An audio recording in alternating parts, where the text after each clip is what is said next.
Welcome to All Things YouTube. Hello, Internet. I'm Matt Haas, and we're talking about your video's thumbnail.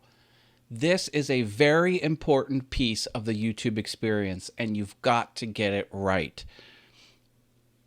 It's all about people watching your videos, but think about it. What do people do before they watch your video? Well, they look at a bunch of thumbnails, and they click on one. They also read the title of your video, but this is about thumbnails, so we're talking about thumbnails. This is something you need to spend time on. You need to invest in your skills. You should be able to manipulate pixels, whether it's an expensive program like Photoshop or something else. As a YouTuber, you're going to be doing a lot of marketing, and one of the things that's going to be front and center is the thumbnail of your video. So you need to get good at adding text to photos, to manipulating photos, adding borders. You need to get good at this stuff. There's a bunch of free classes out there on all different types of photo editing applications. But let's get into what makes a good thumbnail and what makes a bad thumbnail, because there are proven methods. Yes, art is subjective, but you're trying to get people to click. So what you'll need to do is you'll need to deliver on the promise, first of all. So whatever is in your thumbnail, it can't be deceptive. If it's deceptive, people will start watching your video and then click off of your video, and that's bad. You want them to watch as much of your video as possible, if not 100%. It's clickbait. It's clickbait. Don't do clickbait. Clickbait is making a deceiving thumbnail, and it's very, very bad for your channel. Do not do it. Quickly, let's talk about what not to do in a thumbnail before we get into what you should do. And that's, don't make it dark, don't make it grainy, don't make it messy, don't make it hard to read. It should invoke curiosity. Someone should look at your thumbnail and go, oh yeah, oh, I need to learn more. And all right, let's get into it. One thing about a thumbnail is make sure the bottom right is clear. Now, notice we have text in the bottom right. Well, this is what happens. This is what it looks like on the interface. Do you see that? There's the 12-minute, 57-second mark. It's covering up the letters. You can't read it. So make sure you keep that lower right part clear of important information.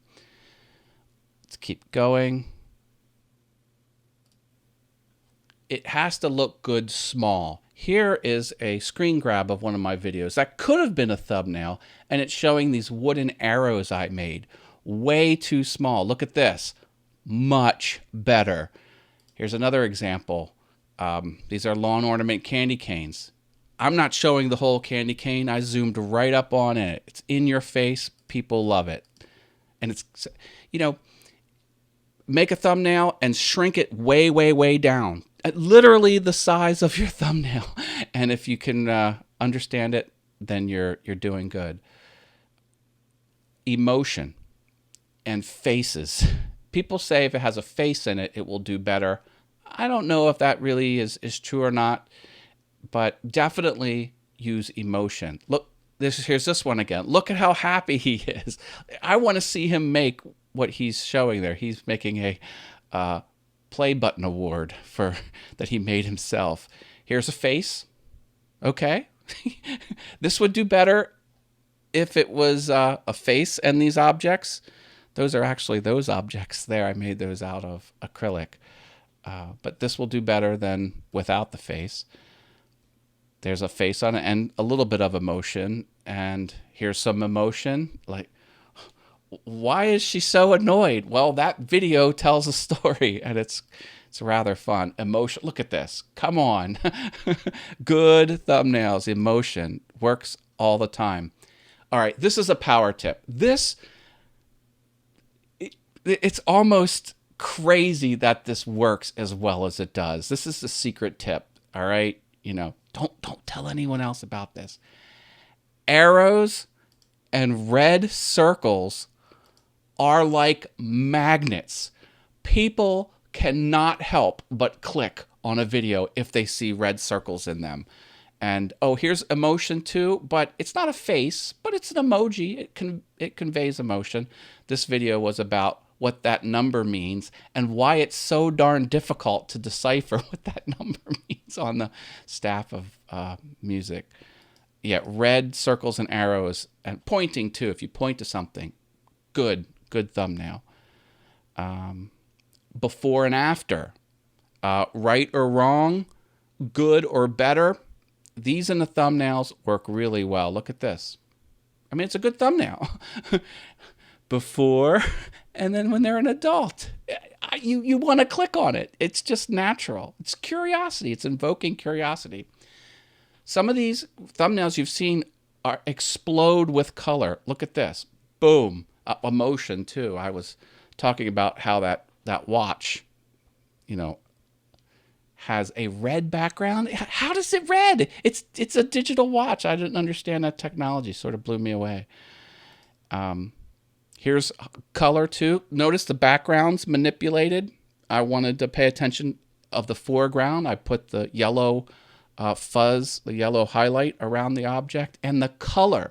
The color is what is important there.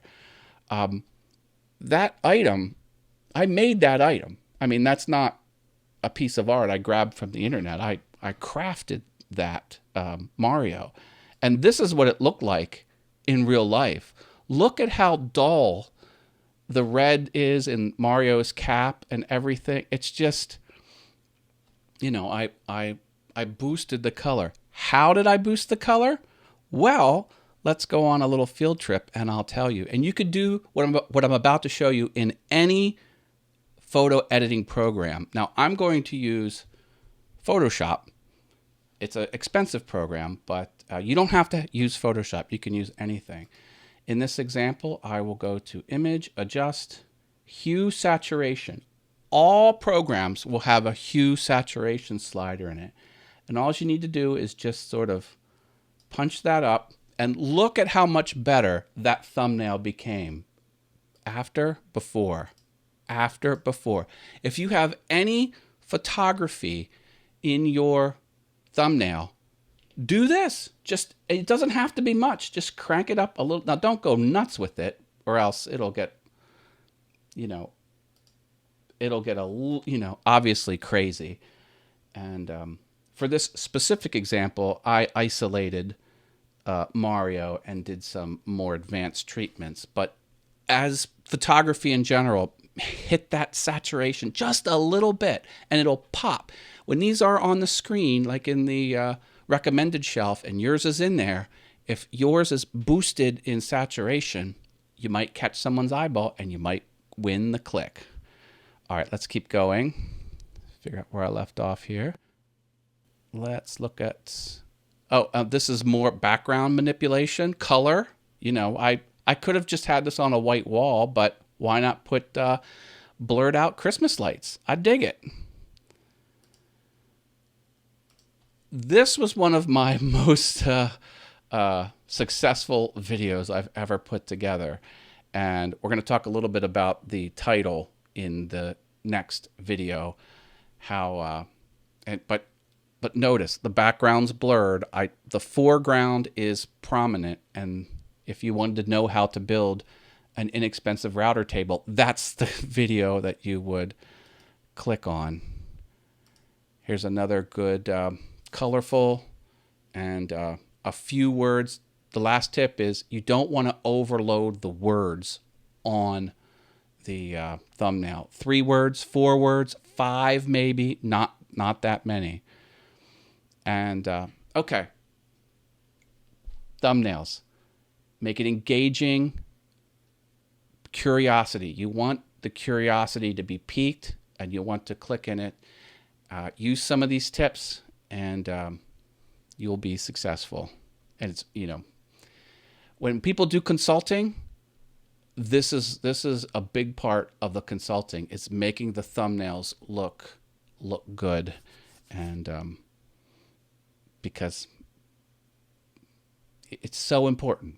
People got to click on your stuff in order to watch your video. And thumbnails is a big deciding factor if they click. Okay, we'll leave it here. The next item in the course is always on top, and I'll see you in the next video. If this was helpful, put a like on this video, please. Thanks, Internet.